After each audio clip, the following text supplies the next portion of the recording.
There is no question the Golden Globes belong to Oprah Winfrey, whose stirring acceptance speech for the Cecil B. DeMille Life Achievement Award rocked the house and from my vantage point at table 316 elicited about 4 different standing ovations during its course.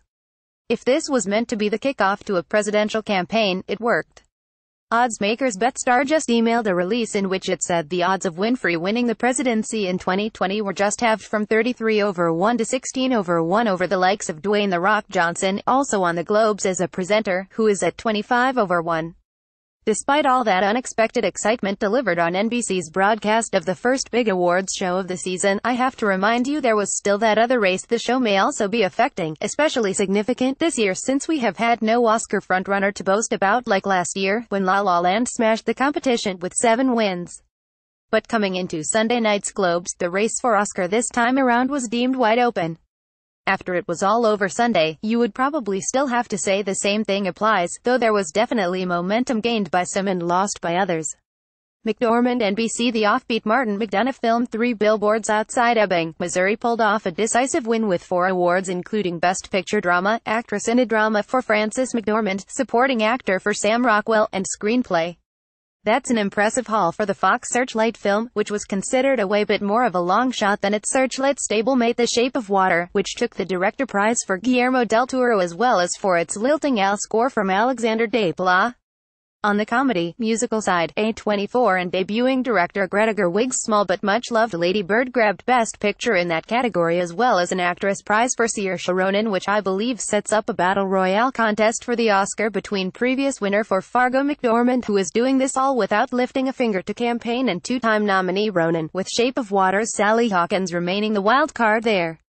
And on a night that was all about women, it seemed appropriate somehow that the 2 big winning movies were both strongly female-driven in many ways, as was the big winner on the TV side, Big Little Lies. Lady Bird writer-director Greta Gerwig recs Shutterstock. These results carry particular weight this year. There can be no question, as Oscar balloting has only been open for 2 days and continues all week, that these well-timed Globe wins set both of the Best Picture winners as potential frontrunners in a race that hasn't had any. But that distinction could be short-lived depending on how the Critics' Choice Awards go Thursday in the next stop on the awards circuit. In fact, as I sit here writing this early Monday morning, I just received an email informing me that CCA movie voting is now open through Tuesday night. I am a member of that group, proving there is no rest, or relief, for the awards weary. Should 3 Billboards prevail in Critics' Choice, and a week later at the SAG Awards where it has 3 key nominations, then it will instantly become the Oscar frontrunner that has eluded us all season long.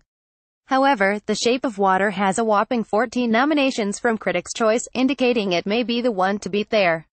Then of course we have big kahuna entries like Steven Spielberg's The Post and Christopher Nolan's Dunkirk, which both took a hit by being completely shut out last night. Del Toro recs Shutterstock. The Post producer Amy Pascal looked a bit shell-shocked when I spoke briefly with her at the Fox party immediately afterwards. "What does that all mean?" she asked as she entered the room, which also happened to have the big winners of the night with 3 Billboards and Shape of Water from Searchlight both triumphing, while heavyweight contenders like Spielberg and Nolan had no opportunity to have their considerable attributes pointed out in acceptance speeches as many Oscar voters were.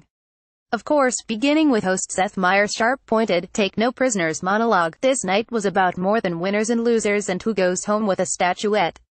It belonged lock, stock and barrel to women, and if the Hollywood Foreign Press Association had feared all those black evening gowns might have turned the night into something resembling a funeral, they should not have worried. It was just the opposite.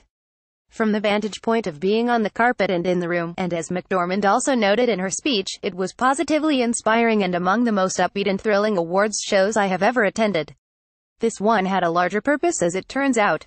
What a night. We are never going back. It will never be the same, Meryl Streep told me as she entered the room after the show. By the end of the night she was among many ready-to-wear Winfrey campaign pins to go right along with their Time's Up buttons that were everywhere, on both men and women.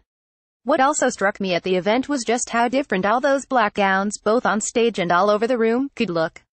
I don't pay much attention to the fashion angle of these Cuda fests, but this time I was knocked out. In a year where the actual awards horse race remains shrouded in shades of gray, the starker vision presented by those at this ceremony was striking and moving. In a way this is kind of like going to the black and white ball, the Post-screenwriter Josh Singer observed as he entered the Beverly Hilton ballroom, adding that appropriately Post-publisher Katharine Graham had been integral to the first black and white ball, and a scene was shot for the film recreating it. It was not used in the finished cut. The mood at all the many after-parties I attended was buoyant as long lines formed to get into soirees thrown by Fox, HBO, Amazon, Focus Features, where Gary Oldman was holding court after winning his first Golden Globe on the inevitable march to Oscar, Warner Brothers, in style, and over at the new Waldorf Astoria for Netflix and the NBC Bash. This night is always like going to Disneyland for Hollywood, and if that is the correct analogy, then the Fox and HBO parties with all their winners were like trying to get into Space Mountain. Say what you want about the HFPA, they do know how to throw a party, and by insisting it stay in this venue it holds a unique place during the season. In fact, even if you don't have an invite to any of the after parties, you can just hang out in the lobby as Golden Globe winners and nominees traverse the landscape. That's actually where I ran smack into a very excited Guillermo del Toro, who told me he was beyond thrilled with his directing win for Shape of Water, even if the film itself, which has the most nominations coming into last night, fell short in the Best Picture Drama category that closed the show. That lobby also started looking like an airport lounge. As the night got later and attendees collected their gift bags, which were actually heavy suitcases on rollers stuffed with goodies like electric nose hair removers, Rex, Shuttershock, it was there ran into writers Ben Pasek and Justin Paul as we all set off to find the valet stand. In addition to the gift suitcase, they were holding their brand new Golden Globes. The La La Land lyricists won for the second year in a row, this time for their stirring anthem from The Greatest Showman called This Is Me, a more appropriate to sum up the fighting back spirit of the evening I can't but imagine. As Streep said, Hollywood isn't going back, and if the Golden Globes didn't provide complete clarity to who ultimately may turn into winners at the Oscars on March 4th, it doesn't really matter. This night will be remembered for so much more.